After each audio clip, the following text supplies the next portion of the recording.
Jaswant Singh Butola says he is shocked by the state of his village of Maroda, as he, like hundreds of others around the northern Indian Himalayan state of Uttarakhand, will be forced to abandon his home where his family have lived for generations. The land around the village of 45 households began subsiding around 18 months ago when work started on a new railway line that the Indian government is building deep into the Himalayas. Indian Prime Minister Narendra Modi's government is on an overdrive to bring large-scale infrastructures into the Himalayas, building hydropower plants, railway lines and highways, including strategically vital roads to support military deployments on the fractious border with China.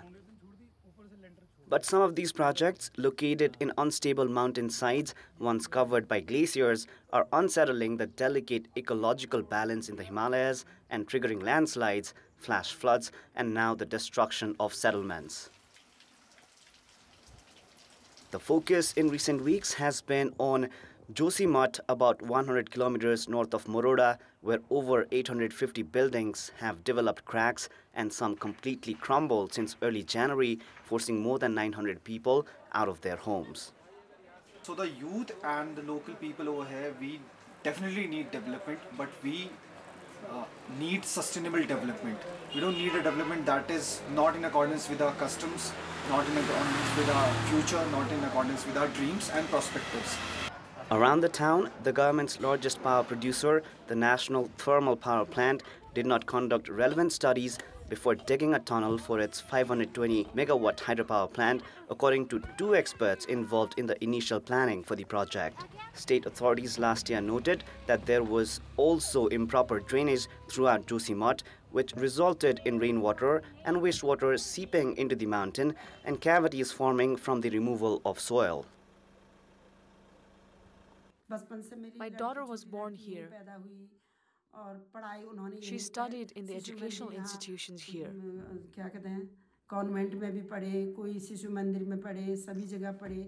They used to walk by these roads. There were water issues here and the children used to go down and fetch water in buckets. All their memories are from this place. Everyone is leaving now. What can we do? The children are also unhappy, but nobody can do anything against nature. The conditions in Josimath have resulted in over 220 families being shifted to relief camps in the safer areas. Till now, 223 families have been shifted to relief camps. We have established in hotels, dharamshalas and guest houses in the relatively safer areas of Josimath. The Char Dham project, worth $1.48 billion, one of many helmed by the Modi government to expand Himalayan connectivity, was greenlit by the Supreme Court in December 2021, partly because the wide highways would help the military. Environmental groups had challenged the project in the courts since 2018. Construction on 83 kilometers of tunnels, part of the 125-kilometer railway project from Rishikesh to Karnaprayag, was completed on January 7, according to the Federal Railway Ministry, even as reports from the crisis in Josimath had started making headlines. It is now time for the sports news. Sports news. National football team player, midfielder Bishal Rai has also left Nepal for Australia. Rai is one among many high-profile national footballers who have left the country to seek a career abroad, as being a professional footballer does not ensure financial security back home. Recently, Bishal Rai had said that he would try his best to stay in Nepal. He was bid a farewell by national team members Sujal Shrestha and Bishal Shrestha alongside others and the officials of Machindra Football Club.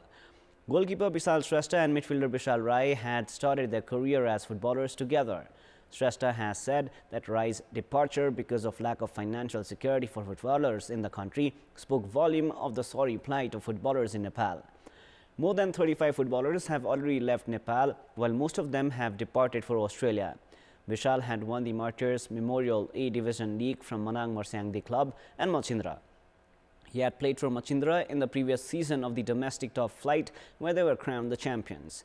Bishal made it to the senior national team after featuring for the age group's national level tournaments.